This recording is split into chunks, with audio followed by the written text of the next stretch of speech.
Sobre fundo branco ao centro, a logomarca da Oi. Abaixo apresenta barra de patrocínio, realização e correalização. Em letras pretas e brancas, a logomarca Hub+. Sobre o fundo amarelo, e se experimentássemos mais? Olá!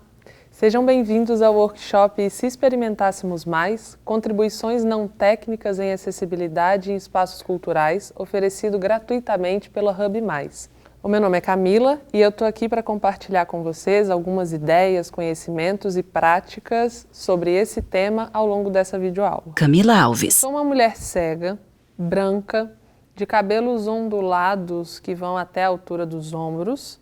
Eu visto agora um casaco preto, com uma blusa cinza por debaixo do casaco, tenho óculos escuros com a armação também cinza. Vinheta. Ao centro, um pequeno quadrado na cor branca, em letras pretas, Cão-guia. Eu sou humana de um cão-guia e o cão-guia que me acompanha hoje é o Astor, um labrador chocolate. o cão. Eu sou psicóloga, psicoterapeuta corporal e tenho uma experiência de 10 anos trabalhando com acessibilidade em espaços culturais. E aí vocês podem se perguntar nesse momento como é que essas coisas se relacionam. Qual é a relação entre a psicologia, a psicoterapia corporal, a experiência de uma pessoa cega e a acessibilidade em espaços culturais? Todos esses campos, eles têm uma relação em comum, que é o corpo. O corpo é uma discussão muito presente na psicologia, na psicoterapia corporal. A deficiência é uma experiência corporal e a acessibilidade em espaços culturais também é um tema que precisa do corpo como uma forma de solucioná-lo. Então vamos lá. Eu vou começar contando para vocês como foi que eu comecei a trabalhar com exposições de arte. No ano de 2010, eu já estava na faculdade, no início da minha graduação, quando eu fui convidada para trabalhar numa exposição que aconteceu no Rio de Janeiro, chamada Hélio Oiticica, O Museu é o Mundo. Inicialmente, eu relutei um pouco para começar esse trabalho, primeiro porque eu não sabia nada de arte. A minha graduação era uma graduação em psicologia. Eu não frequentava muitas exposições de arte até aquele período, eu não tinha muita relação com museus até aquele momento, mas entendi que uma das coisas importantes para aquele trabalho era a discussão do ponto de vista da percepção. Naquele momento, a construção de um educativo que fosse composto também por pessoas com deficiência visual tinha o objetivo de diversificar as experiências de mediação que a gente ia levar para o público. Isso me fez aceitar esse trabalho e foi esse o meu primeiro contato com exposições de arte e como mediadora em exposições de arte, né? Eu fiquei durante 3 meses trabalhando em uma obra específica do Hélio Oiticica que se chama Jardim do Éden. Foto. Em um espaço expositivo cercado por tapumes e com o chão coberto de areia, 3 pessoas em meio a um cilindro, cabines e tendas de madeira forrados com tecidos coloridos. É uma obra cheia de ninhos penetráveis, música.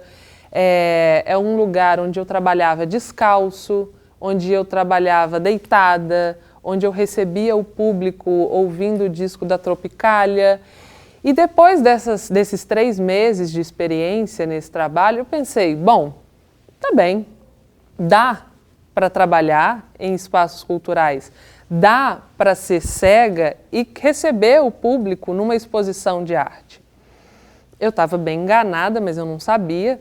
Logo depois desse trabalho, eu fui convidada para uma entrevista de emprego no Centro Cultural do Banco do Brasil. Fui achando que eu já sabia alguma coisa de arte, fui achando que eu já tinha ali alguma noção do que era trabalhar com mediação em galerias de arte. E aí eu me deparei, nesse primeiro momento, com uma exposição de telas.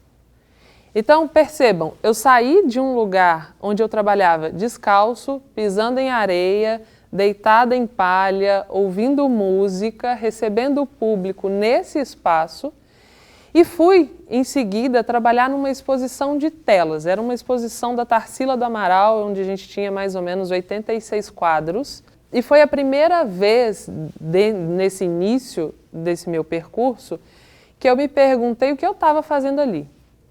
Qual era a função de uma pessoa cega num espaço onde as pessoas só entravam para ver? O que a minha presença ali poderia produzir? Isso estava muito claro na primeira experiência que eu tive na exposição do Hélio Oiticica. Mas isso tinha, a clareza que eu tinha, ela se perdeu no primeiro momento em que eu entrei numa exposição de quadros. Então eu estou trazendo para vocês a minha chegada nesse campo da mediação cultural, no campo da arte, do encontro com a arte, das exposições de arte, para vocês irem entendendo um pouco de onde vão surgir os pensamentos e as contribuições e os exemplos que eu vou trazer para vocês hoje. A experiência de 3 meses num trabalho profundamente sensorial, experimental, um trabalho totalmente corporal, onde o que as pessoas sentiam era o que orientava aquele trabalho, e fui imediatamente para uma exposição onde eu não conseguia sentir nada. E aí é nesse percurso que eu entendi que as ferramentas de acessibilidade que a gente precisa criar, claro, são ferramentas de acessibilidade que precisam trazer conteúdo, trazer informação, mas a informação por si só, ela não produz um acesso estético às obras de arte. Eu fiz, depois de alguns anos, trabalhando ainda no CCBB, um mestrado que tem como campo de pesquisa essa discussão, esse espaço cultural, desenvolvi uma dissertação que recebeu também o nome desse workshop, que foi recentemente publicado em formato de livro, e a ideia aqui hoje é que a gente siga pensando em estratégias estéticas de produção de acesso, para além das experiências e das ferramentas baseadas só em informação. Sobre o pequeno quadrado na cor branca, em letras pretas. Iniciando o percurso. Para começar esse percurso com vocês, eu acho que tem um conteúdo que a gente precisa trabalhar, que é com que noção de deficiência a gente vai a campo, com que noção de deficiência a gente produz as ferramentas de acessibilidade que a gente vai oferecer para o público. Como é isso? Bom, a gente tem alguns modelos com os quais a gente pode entender o que é a experiência da deficiência. E na nossa sociedade, no Ocidente, principalmente ao longo dos últimos séculos, a gente tem a experiência da deficiência muito marcada pela perspectiva da falta, do déficit, da incapacidade. Então a gente está muito habituado a se relacionar com a experiência da deficiência, com as pessoas com deficiência e com uma ideia de deficiência pautada no que falta. E aqui a gente tem um primeiro problema técnico para as produções de ferramentas de acessibilidade, que é o seguinte: se eu vou construir uma ferramenta de acessibilidade baseado no que falta em alguém, eu estou usando essa ideia e vou acabar criando uma ferramenta de acessibilidade baseada na restituição de alguma coisa que foi perdida. E aquilo perdeu-se, né? É muito comum, na minha experiência como pessoa cega, eu me encontrar com ferramentas de acessibilidade que levem mais em conta aquilo que eu não tenho do que aquilo que eu tenho.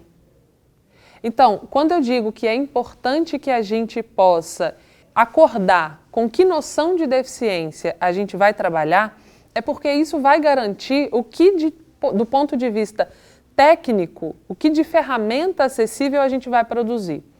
Do ponto de vista do que eu chamo de acessibilidade estética, a gente não vai mais trabalhar com a deficiência do ponto de vista da falta. Em letras pretas. Importante. Trabalhar com a deficiência, isso é uma outra coisa importante, do ponto de vista da falta, vai produzir uma assimetria entre as pessoas com e sem deficiência. O que é isso? Se eu trabalho com a deficiência do ponto de vista da falta, isso significa que as pessoas com deficiência ficam sempre numa posição inferior de quem não tem algo, ou de quem perdeu algo, ou de quem nasceu sem alguma coisa, e as pessoas sem deficiência ficam numa posição superior de quem tem tudo. O que na experiência cotidiana da vida da gente, a gente sabe que não é assim em nenhuma das duas experiências, nem como pessoa sem deficiência, nem como uma pessoa com deficiência. Dica: abrir mão de uma noção médica da deficiência, abrir mão da noção de falta, de déficit, de incapacidade que a gente vem trazendo há muito tempo com a gente, é a primeira dica que eu trago, é a primeira coisa que eu posso dizer para vocês que faz muita diferença no que a gente vai conseguir produzir praticamente, né, de que ferramentas a gente vai produzir no campo da acessibilidade.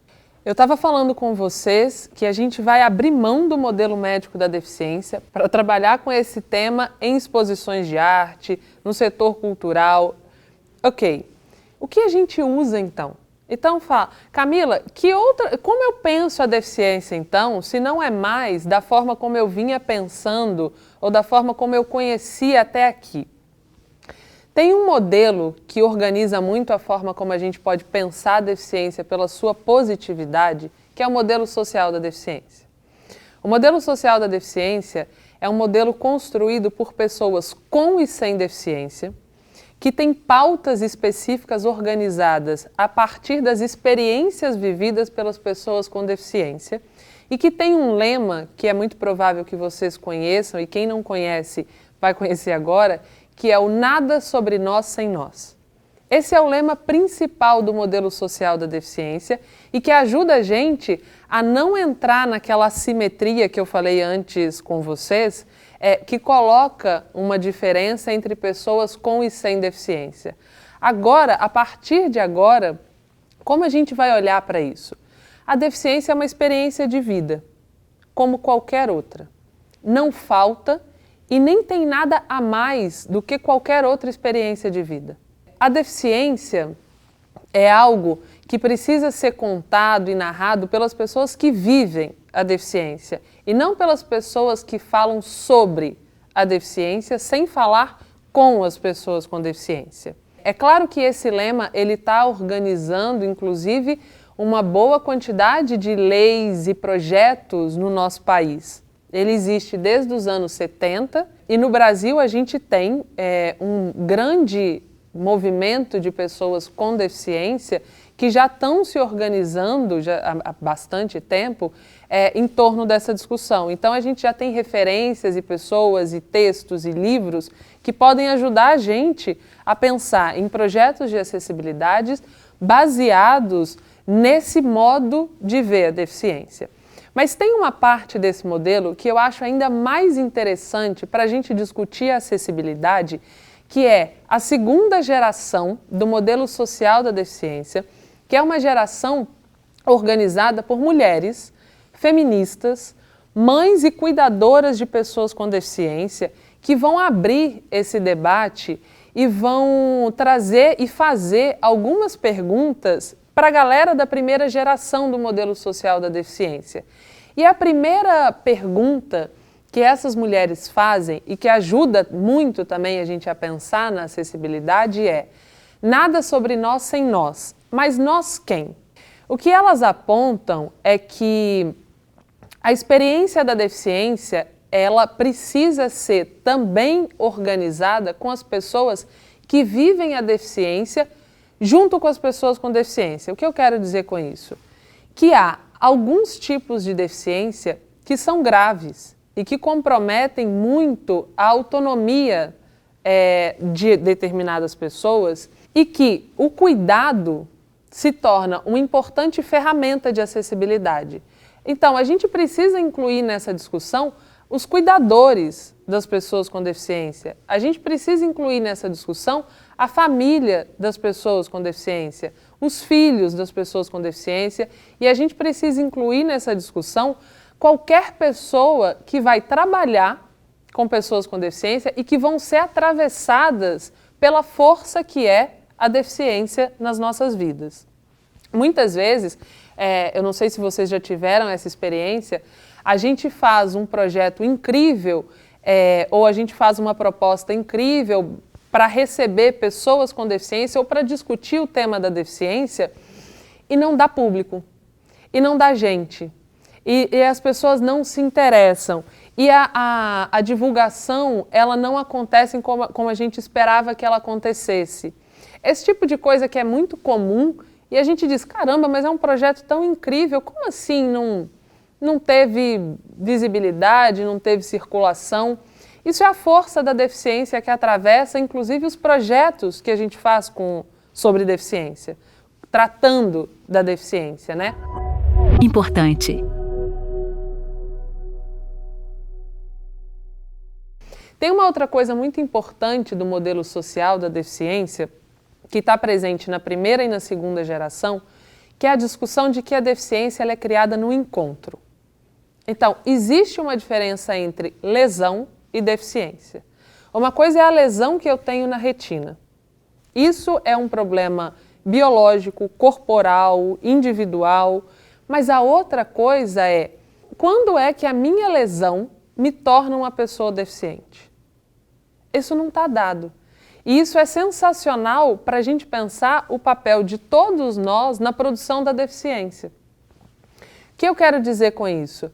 Que o que me torna deficiente, enquanto pessoa com uma lesão na retina, é o encontro com uma sociedade muito pouco sensível à diversidade corporal, à diversidade de existência. Entendem? O que me torna uma pessoa deficiente é não ter acesso a um cardápio num restaurante e não a minha lesão. O que me torna deficiente é não conseguir pegar um Uber com um cão-guia e não a minha lesão. O que me torna deficiente são as barreiras com as quais eu me encontro e não a minha lesão. Então, se a gente não vai mais usar o modelo médico da deficiência para orientar a nossa prática, a gente vai usar o quê? A noção de que a deficiência ela é produzida. E que se a deficiência ela é produzida, eu posso, inclusive, criar ações que não produzam deficiência. Eu posso criar ações que produzam acesso. Ah, Camila, mas vem cá, como é que a gente vai fazer isso? Tem uma coisa muito importante quando a gente está falando de acessibilidade, que é como eu me desloco internamente. Como eu, como pessoa, vou rever todas as noções de deficiência com as quais eu trabalho e como eu vou olhar para o mundo, para as coisas e para as pessoas com deficiência de outra forma. Esse é o primeiro ponto. A gente precisa se recriar. A gente não vai conseguir mudar esse formato de produção de acessibilidade se cada um de nós não olhar para dentro, não se revisitar e não puder mudar as noções de deficiência com as quais a gente atua no mundo. Esse é o primeiro ponto. O segundo ponto é, a gente não produz acessibilidade para deficiências. Porque a gente tem muito isso, né? Vamos tornar isso aqui acessível para cegos, vamos tornar isso acessível para surdos, Pera! Se a gente faz isso, a gente está operando lá com o primeiro modelo, com o modelo médico, a gente está pegando pela deficiência, pela falta. E se a gente criar uma forma de trabalhar a acessibilidade pensando nas barreiras e não nas deficiências? Entendem que isso tem a possibilidade de mudar muita coisa? E se ao invés de tentar tornar algo acessível para uma pessoa cega, claro que isso vai acontecer, mas se ao invés de pensar na pessoa cega a partir do que ela não tem, eu pensar em que barreiras eu preciso tirar para que essa pessoa tenha acesso a alguma coisa. É uma mudança de pensamento isso é uma mudança de paradigma, porque aí a gente coloca a deficiência no lugar onde ela tem que estar, no encontro, na barreira, e não nos nossos corpos.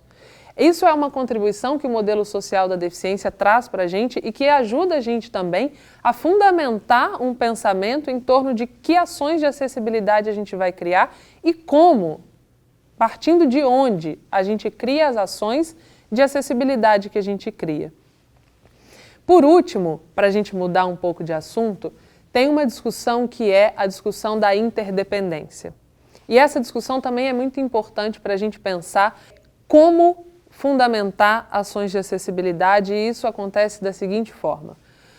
A gente faz parte de um mundo que valoriza a independência como um valor central humano. Então, a gente faz parte de um mundo que acha que as pessoas precisam fazer tudo sozinhas e que quanto mais sozinha uma pessoa faz alguma coisa, mais autônoma ela é. Temos um problema. E qual é o problema?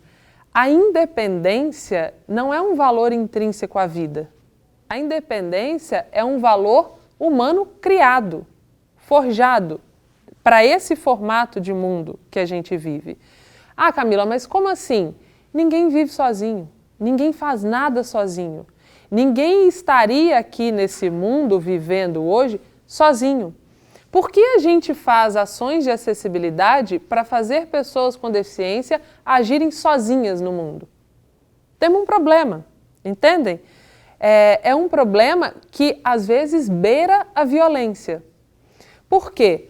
A gente tenta invisibilizar toda a rede de interdependência da qual a gente faz parte, da qual a gente pertence, como se fosse possível viver fora dela.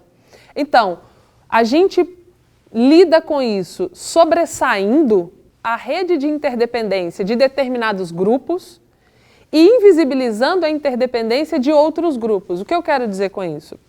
Que a gente tem o pensamento que faz a gente sublinhar a interdependência de pessoas com deficiência. Então, a gente sublinha, caramba, mas você usa bengala, caramba, mas você tem cão-guia, então você precisa de um programa de voz, nossa, deve ser difícil, né? Você precisa de tanta coisa, como se todo mundo não precisasse de muita coisa para fazer o que faz.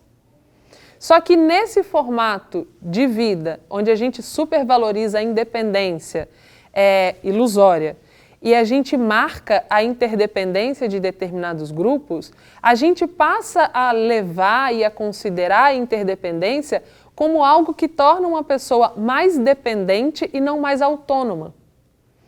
Só que a questão é a seguinte: quanto mais rede a gente tem, quanto mais interdependência a gente faz, quanto mais aliança e quanto mais laço a gente constrói nesse mundo, mais autônomo a gente é. Importante. Eu estou trazendo aqui agora para vocês uma outra definição de autonomia que não está baseada na independência. É uma autonomia baseada na interdependência. Uma autonomia baseada nos laços, nas conexões, nos encontros. E é com essa noção de autonomia que a gente trabalha na acessibilidade estética. Uma autonomia baseada no encontro, na relação, nas experiências com as pessoas que vivem as experiências com as quais a gente está trabalhando. Acessibilidade estética. Trabalhar com a deficiência do ponto de vista do que uma pessoa tem e não do ponto de vista do que lhe falta. Trabalhar com as pessoas com deficiência e trabalhar com a definição da autonomia como algo que é possível só pela conexão, pelos laços, pelo encontro, é o que orienta um trabalho de acessibilidade estética. Agora, Camila, o que é a tal da acessibilidade estética, então? A acessibilidade estética é o nome que a gente dá para toda forma de produzir acessibilidade que não seja baseada só na informação. Informação não é sinônimo de experiência. Às vezes, alguma informação, alguma pergunta até produz uma experiência. Mas a gente precisa entender que há ferramentas de acessibilidade que precisam existir para nos informar, mas que também precisa ser construída ferramentas de acessibilidade que são responsáveis por nos fazer experimentar. Quando eu digo que no campo da arte e nas exposições de arte a acessibilidade estética importa, Isso vem de uma experiência com o meu trabalho como mediadora cultural, que é a seguinte: muitas vezes eu me preparava para começar uma exposição nova e no trabalho que eu fazia a gente tinha algumas semanas para que isso pudesse acontecer, de estudos, conversas, acesso a toda a informação daquela exposição. Muitas vezes eu conseguia inclusive os textos acessíveis dos catálogos das exposições, e entrevistas com os artistas das exposições, e tudo isso era providenciado para que a gente se preparasse para as exposições, mas tinha uma coisa que eu não tinha e que eu fui me dando conta de que eu não tinha toda vez que eu ia junto com a minha equipe pela primeira vez visitar a exposição, que era, eles entravam na galeria e ficavam, uau! Tipo, é muito diferente, isso é incrível. Eu ficava, bom, eu ia com o mesmo conteúdo que eles para a galeria, mas quando eu entrava na galeria, nada ali de dentro me fazia uau. Eu falei, tem alguma coisa aqui que não está funcionando, porque tem algo que temos igual, que é o acesso ao conteúdo e o acesso à informação dessa exposição, mas chega na hora de entrar na galeria, eles têm reações que eu não consigo ter, que eu não consigo acessar. E aí, talvez isso deixe mais claro para vocês o que eu estou chamando de acessibilidade estética. Eu, como pessoa cega, quero entrar numa galeria e suspirar diante de alguma obra. Eu quero uau, eu quero exclamar alguma coisa diante de alguma obra, ou eu quero também, sei lá, que nojo, que coisa horrível, mas isso não vem. É daí que eu comecei a entender que há uma diferença entre produzir informação e produzir experiência. E lembram da minha primeira experiência lá no Hélio Oiticica? Eu voltei lá para entender como é que a gente pode produzir ferramentas de acessibilidade estéticas. A gente precisa lançar mão do corpo com tudo que o corpo tem. É preciso que as pessoas consigam sentir coisas diante de uma obra de arte. Exemplo de experiência.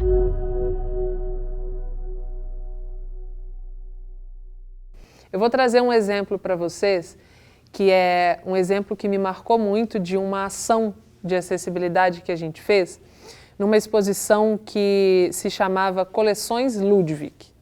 Era uma exposição problemática por si só, porque era uma exposição com mais de 180 obras, de um colecionador, ou seja, não tinha ali um fio condutor de um movimento artístico ou um pensamento de um artista que estava ali trilhando todo o caminho da exposição. A gente tinha obras de diferentes artistas, diferentes países, diferentes movimentos artísticos, e estava difícil encontrar um fio condutor ou fazer uma curadoria educativa para uma visita.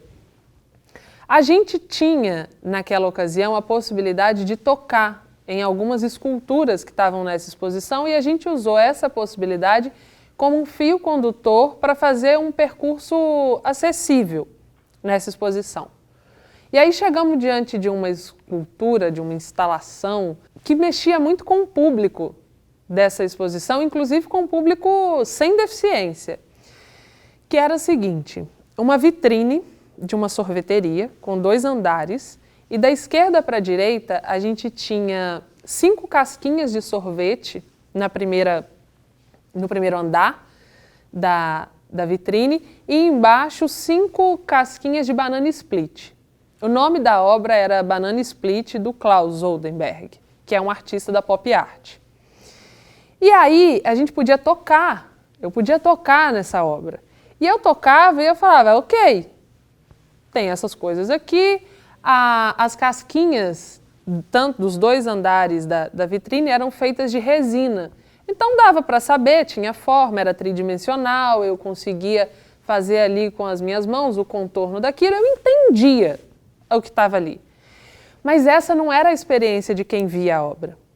Quem via a obra ficava assim, isso é de verdade ou é de mentira? Ia, voltava, Aí ficava assim, gente, isso aqui parece muito de verdade, caramba! E demorava na frente da obra nessa experiência.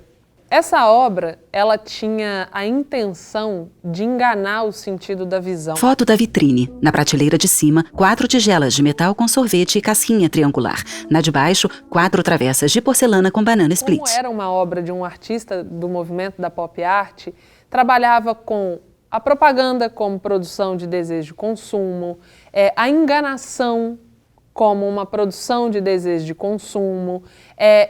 O artista ele fazia uma brincadeira sensorial pautado no sentido da visão. Eu tocava aquela obra, eu tinha certeza que aquilo não era de verdade. Aquilo não tinha cheiro, aquilo não tinha textura, eu não tinha nem vontade de comer sorvete nem banana split depois de tocar aquela obra.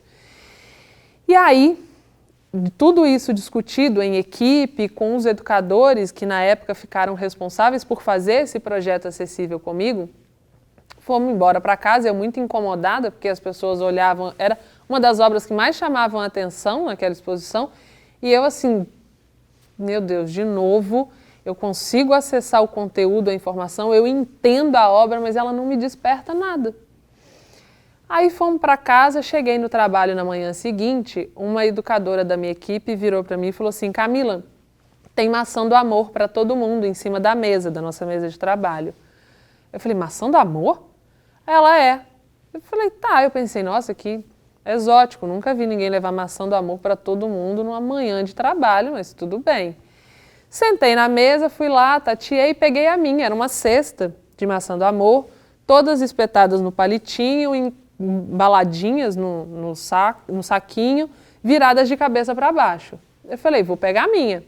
Quando eu peguei, estava meio leve aquilo, não parecia que tinha o peso de uma maçã. Aí eu falei, gente, isso é sério? Estava com cara de que não era. Aí o pessoal, claro que é, me deixaram ali naquela dúvida de se aquela maçã, se aquilo era uma maçã de verdade, se aquilo era uma maçã de mentira. Só que tinha cheiro. Tinha cheiro de maçã do amor. Eu falei, eita, esse negócio tá esquisito. Tirei o saquinho, lambi, tinha gosto de maçã do amor, a calda era da maçã do amor. Aí eu resolvi morder. E quando eu mordi era uma maçã de isopor. E aí eu entendi o que os educadores tinham feito. Eles tinham produzido um objeto que me garantia um acesso estético à discussão do Klaus, não pela obra dele. Porque aquela obra, pautada no sentido da visão, era incapaz de me enganar. O que engana o sentido da visão, do ponto de vista técnico, não são as mesmas coisas que enganam o sentido do tato, por exemplo.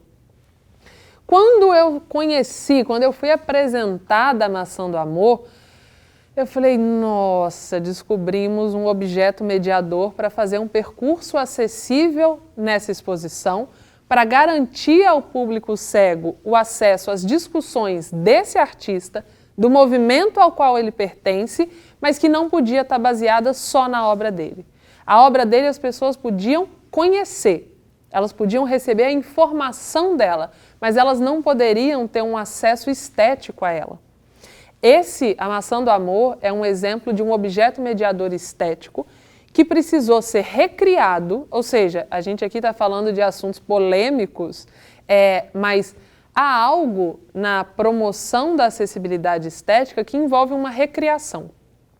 Porque, por definição, a obra é inacessível ao sentido do tato. Então, esse é um ponto que a gente precisa considerar e que, em algum outro momento, a gente conversa com mais calma.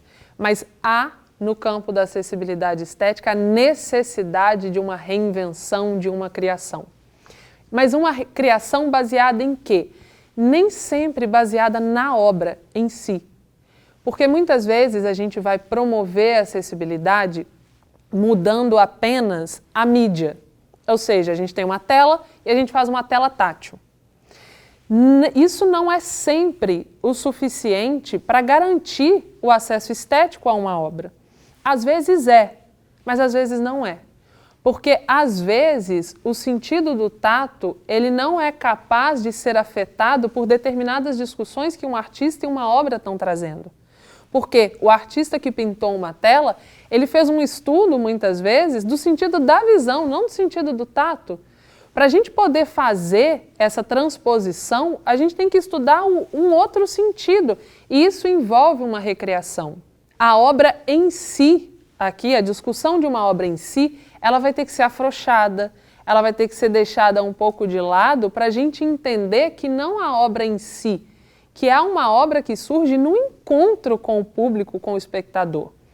Na acessibilidade estética, a gente vai levar em conta para fazer um objeto mediador desses, por exemplo, não só a obra, mas o artista, a história do artista, o movimento ao qual o artista pertence, quais são as questões desse artista, quais são as questões desse movimento ao qual ele pertence, o que essas pessoas estão querendo discutir quando criam essa obra. O corpo do espectador precisa ser levado em conta, no sentido qual, Camila? No sentido de o que o espectador tem, e não o que o espectador não tem. Porque se a gente fizesse uma acessibilidade nessa obra baseada só no que o espectador não tem, a gente terminaria esse projeto de acessibilidade dessa obra no toque e na audiodescrição dela. Pronto, a gente deu para essa pessoa cega o que ela não tinha. Mas aqui a gente está pensando no que uma pessoa tem. E a pessoa tem tato, a pessoa tem paladar, a pessoa tem olfato. Como é que ela vai experimentar a estética dessa obra a partir do que ela tem? Começar pelo que a pessoa tem, pegar a história do artista, o que o artista trabalha, pegar o que o movimento ao qual aquele artista pertence quer trazer para o público e incluir o mediador nessa estratégia é o que vai ajudar a gente a produzir mais ferramentas de acessibilidade estética. Então vejam, ao invés de simplificar e de tentar diminuir, aqui eu estou dizendo para vocês que a gente precisa complexificar isso. É para ir para mais, é para buscar mais e não buscar menos. Porque toda vez que a gente tenta simplificar, quanto mais a gente tenta simplificar, mais chances a gente tem de criar uma ferramenta de acessibilidade que não é efetiva. Exemplo de experiência. Vou trazer um outro exemplo para vocês, que é um exemplo que também me marcou muito, que é o exemplo de uma instalação que a gente recriou na exposição da Yayoi Kusama, que foi uma mega exposição no Rio de Janeiro, de uma artista japonesa, que pintava bolinhas em todas as coisas, em todos os lugares, e esse era o principal tema da obra dela. E o nome da exposição foi Obsessão Infinita. E existia uma instalação nessa exposição que dava nome à exposição inteira. E a instalação era uma sala completamente espelhada.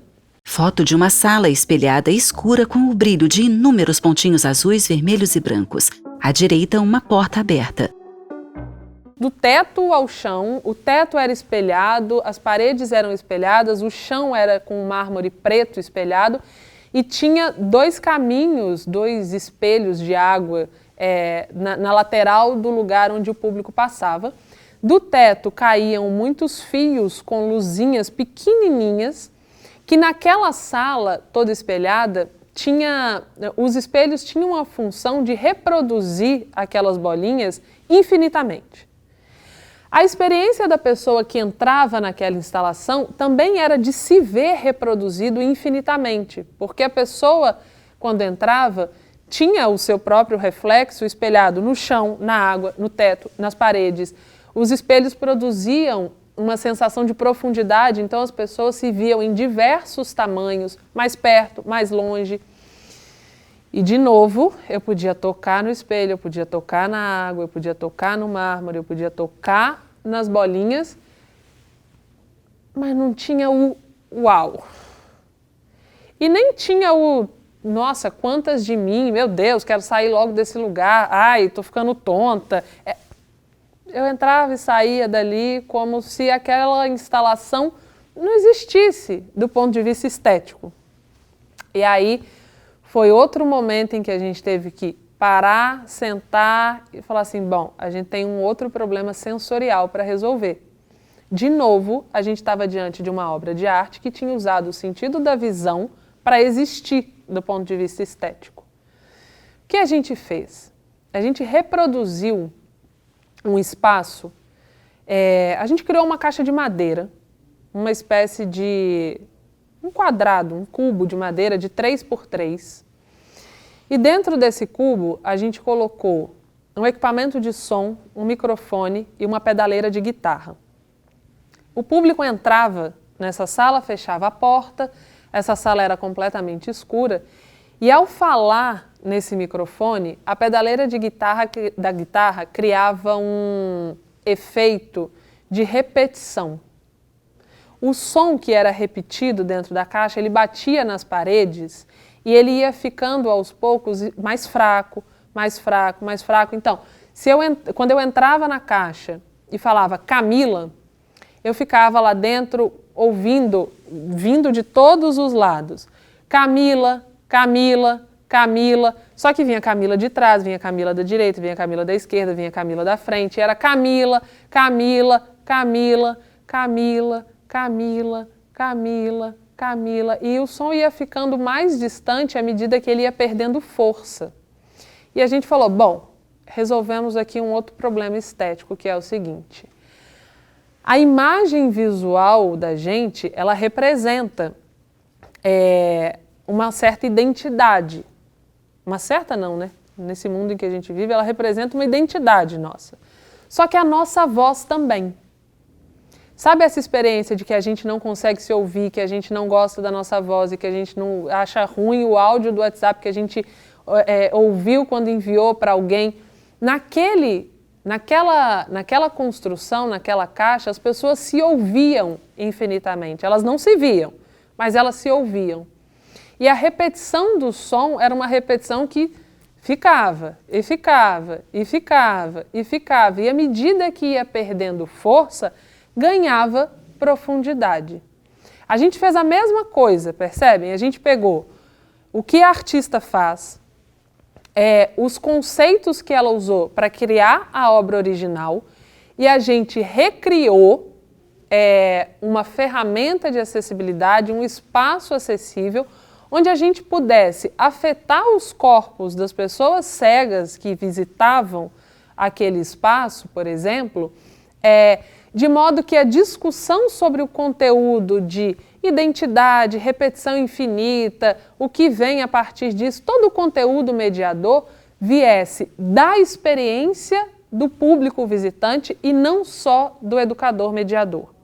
O que eu quero dizer com isso? É que ao invés de alguém só ter que narrar a experiência mas o conteúdo e fazer a descrição da obra, a gente podia conversar com as pessoas que nos visitavam a partir do que elas sentiam. Entendem a diferença? Numa forma de fazer, a gente retoma aquilo que eu disse lá no início, onde as pessoas com deficiência ficam num lugar passivo esperando a informação de quem não tem deficiência. No outro, a gente cria um certo paralelismo de posição, onde as pessoas com deficiência podem falar de algo porque elas sentiram, porque vem de dentro. Essa é a diferença entre uma forma de produzir acessibilidade só baseada na informação e uma forma de produzir acessibilidade levando em conta uma experimentação estética, uma experiência estética. Recapitulando. Gente, então a gente está chegando ao final da nossa aula e eu quero retomar com vocês o que a gente discutiu até aqui. A gente começou falando sobre o movimento médico da deficiência, sobre a individualização da deficiência em um corpo biológico, fizemos a separação entre lesão e deficiência, passamos rapidamente pela concepção social da deficiência, que compreende a deficiência como algo produzido no encontro entre um corpo lesionado e uma sociedade muito pouco sensível à diversidade corporal.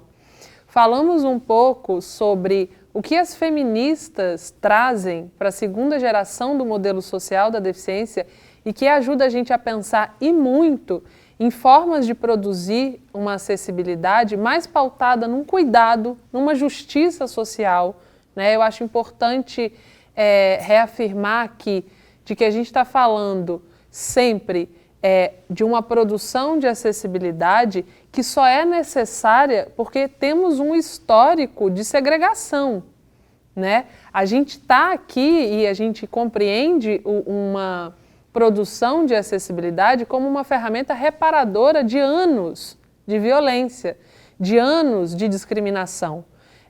Por isso eu estou dizendo para vocês que as mulheres feministas da segunda geração do modelo social da deficiência contribuem muito para a gente organizar que tipo de acessibilidade a gente quer pôr no mundo. Por isso eu estou dizendo para vocês que essas mulheres, além de colocarem no mundo o lema do nada sobre nós sem nós, elas perguntam quem é que está dentro desse nós, né? Quais são as pessoas com e sem deficiência que vão se organizar, se aliar e criar uma rede de resistência a esse tempo todo de violência, segregação e opressão. Trouxe agora mais no final para vocês também o que eu chamo mais de acessibilidade estética, a diferença entre produzir uma acessibilidade pautada na informação, como seria pensarmos numa ferramenta de acessibilidade baseada mais numa proposta estética, mais assim, incluindo a proposta estética, né? O que eu quero que fique claro aqui é que não é para a gente opor uma forma de acessibilidade à outra, tá? Não é para a gente fazer acessibilidade estética e largar tudo o que a gente já sabe de acessibilidade de lado. Não, aqui é mais uma camada do trabalho que a gente tem pela frente do ponto de vista do encontro com a arte. Eu não quero que vocês saiam dessa aula entendendo que informação não importa, porque isso não é verdade, mas é que só a informação é incompleta. Então, essa discussão ela traz mais uma camada para a gente pensar em como a gente vai trabalhar os conteúdos de uma galeria de arte, de uma exposição de arte, de uma obra de arte, para garantir que pessoas com deficiência tenham cada vez mais acesso, incluindo acesso estético, a esses espaços. Eu agradeço muito a vocês pela atenção. Eu citei no início dessa aula um livro que eu publiquei, vou deixar com vocês o nome completo do livro e onde vocês podem encontrá-lo.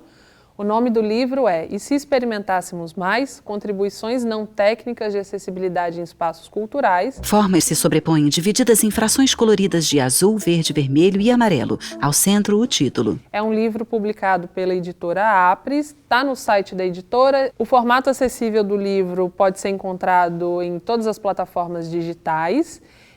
Eu tenho o meu canal do Instagram, que é Camila_Araújo_Alves, onde vocês podem me encontrar também. Eu espero vocês, inclusive, dúvidas, perguntas, comentários, vontades de discutir mais sobre esse tema. Estou à disposição. Um beijo grande.